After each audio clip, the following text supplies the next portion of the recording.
అంటే షుగర్ ఉన్న వాళ్ళకి కాళ్ళు తీసేస్తారు సమ్టైమ్స్. కాళ్ళు పోతాయి, కాళ్ళలో పుండ్లు పడతాయి, మానుకోవు.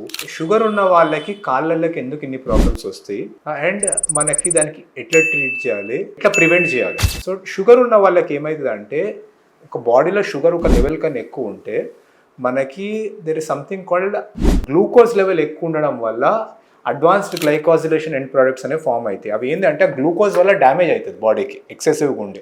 మేజర్గా అయ్యే డ్యామేజ్ ఏంటి అంటే రక్త నరాలకు అవుతుంది, బ్లడ్ వెజల్స్కి. సో చిన్న వెజల్స్కి అవుతుంది, పెద్ద వెజల్స్ కూడా అవుతుంది. మైక్రోవాస్కులర్ అండ్ మైక్రోవాస్కులర్ డ్యామేజ్ అవుతుంది. ఈ బ్లడ్ వెజల్స్ అనేవి బాడీలో ప్రతి చోటు ఉంటాయి కాబట్టి, ఎందుకంటే బాడీలో ప్రతి పార్టీకి బ్లడ్ అవసరం.